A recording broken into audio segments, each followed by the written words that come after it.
Bullshit alert. But for anyone to really suspect that China, to the best of my knowledge, will have any interest or any time and resources spent to look into the proceedings in the UK Parliament, I think personally that's a huge misjudgment. Bullshit detected. Take precautions. Victor Gao, the Vice President of Beijing-based Center for China and Globalization, or CCG, and he really cares about the fundamental interests of the British people. The fundamental interest of the British people. Did I mention that CCG is linked to the United Front Work Department?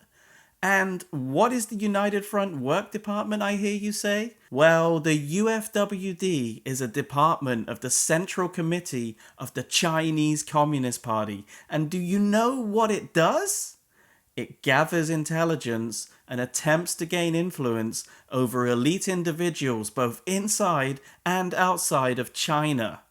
The UFWD focuses its work on people or entities that are outside the CCP, especially in the overseas Chinese diaspora who hold political, commercial, or academic influence, or who represent interest groups.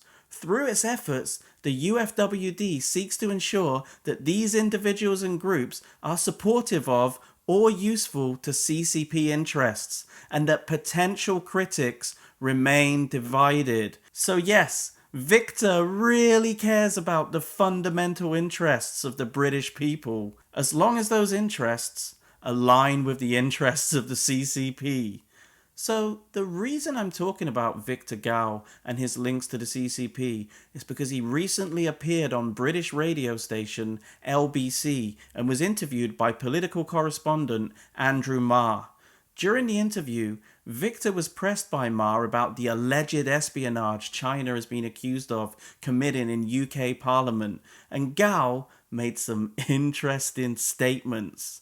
Let's see what he had to say. Now, for any major country, including China and Britain, they practice espionage about each other or against each other. That's in the normal course of their business. But for anyone to really suspect that China, to the best of my knowledge, will have any interest or any time and resources spent to look into the proceedings in the UK Parliament, I think personally that's a huge misjudgment. First of all, between China and Britain, from the Chinese perspective, Britain is not a rival, it's not a competitor, it is not an enemy, it's not an adversary. Britain is just an important country to get along with in peace and in friendship and for mutual benefit. Are we expected to believe that China has no interest, time, or resources to look into the proceedings of the UK Parliament, and that all China wants from the UK is friendship and mutual benefit? Give me a f***ing break. Give me a f***ing break. For a very long time, the UK has done everything it can to be friends with China, but those days are long gone. When I first moved to China back in 2008, it seemed that UK-China relations were at an all-time high, but not anymore. The UK government has recently labelled China a strategic challenge, which is a nice polite British way of saying that the Chinese government are a bunch of c***s. And rightly so, because the Chinese government has absolutely no interest in being friends with the UK. In fact, the only interest authoritarian countries like China have in countries like the UK is to weaken them. You see, they want to fill us with doubt. They want to silence any voices and criticize them.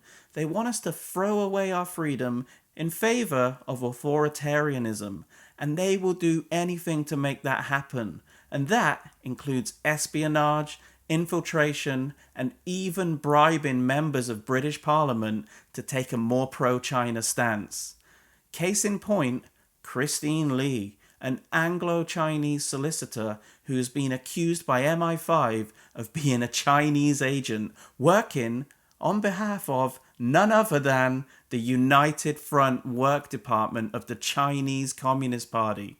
Remember I told you all about the United Front at the start of this video?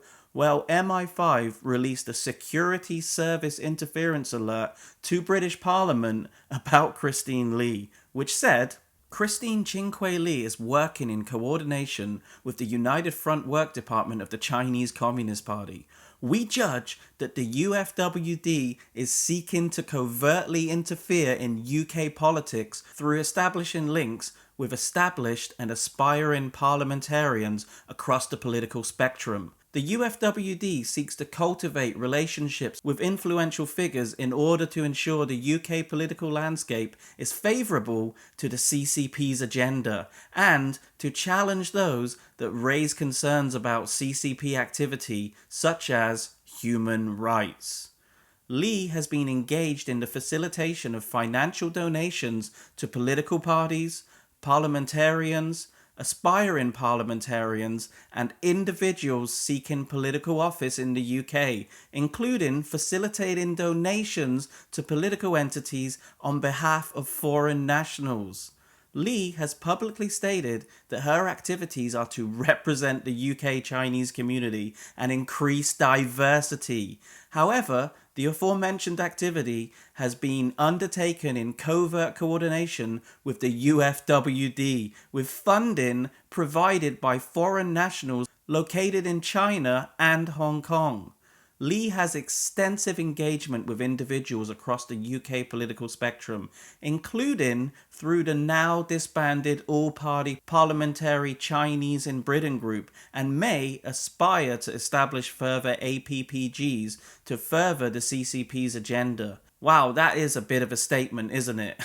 And actually, looking further into it, Lee had close ties with former Prime Ministers Theresa May and David Cameron, which really doesn't surprise me. I mean, just look at David a pig Cameron having a pint with Xi Jinping. The ass kissing on display here is in full force. Lee also received an award from Theresa May for helping Chinese-British cooperation. She made donations to several high-profile MPs, her son even working for one of them, and we're not talking about some small, insignificant donations. Her law firm actually donated £584,177 to Labour MP Barry Gardiner. And look, here's a photo of Christine with none other than David Cameron's best mate, Xi Jinping. Now, not just anybody gets an alert about them from MI5 accusing them of being a spy, and also has a photo taken with Winnie the Pooh.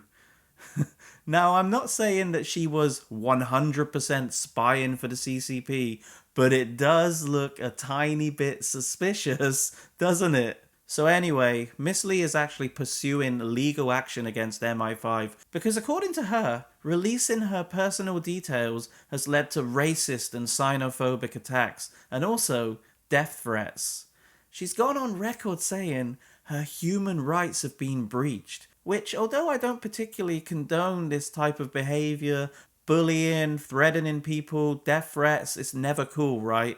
But to say that her human rights have been breached here in the UK while having close ties to China, a country that has one of the worst human rights records on the planet, it's just hilarious. And I tell you what, she's goddamn lucky that she's been accused of espionage in the UK, because if the same thing happened to her in China against the Chinese government, she could kiss her ass goodbye. She would be disappeared, gone, adios, sayonara, zaijian, game over. And of course, if you have close ties to the CCP, then who will come running to your defense?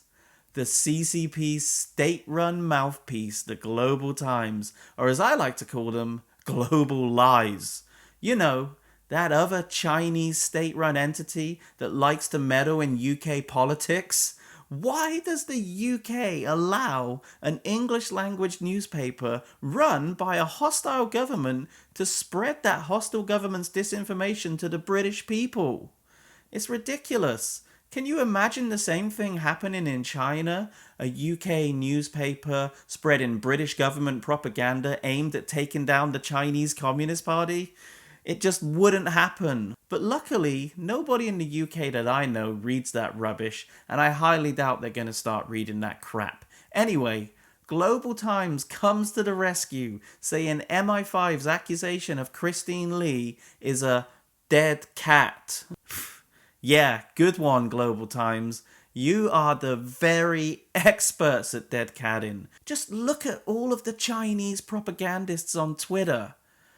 Sorry, I mean X. Every time I just get that wrong. Anyway, every time some kind of tragedy happens in China, for example, this year's epic floods, these floods were disastrous. They were big news all over the place, but the Chinese propagandists and so-called diplomats, they started posting anything and everything, nothing related to the horrible tragedy, just to try and cover it up. And how is the UK government actually dealing with this espionage threat from China? Well, Rishi Sunak, our great Prime Minister,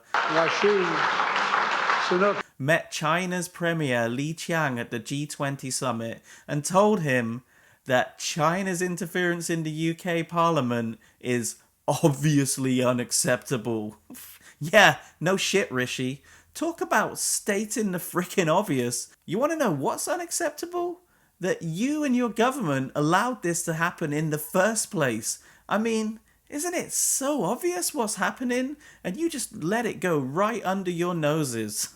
Anyway, it does seem that the UK government are actually trying to mend the errors of their ways, and there's some important news that the CCP shills, spies, agents, and Victor Gao should all take note of. On July the 11th, 2023, that's this year, the UK government's Foreign Influence Registration Scheme, or FIRS, became law. As part of the National Security Act 2023, FIRS requires registration of arrangements intended to influence UK politics at the direction of non-UK governments or political parties. Now, I'm not really sure about this new law, and although it will make sure that the government are better informed about the nature, scale, and the extent of foreign influence in the UK, I can't help but think that maybe it's a little too late. The threat is already here, and it has been here for a very long time, right under our noses. And I feel like maybe this new law could be easily evaded by malicious actors. And actually, what's stopping corrupt officials taking bribes from certain people to corrupt the system? Anyway, the British government needs to be very careful about who they let into Parliament and who they take money from in the form of donations.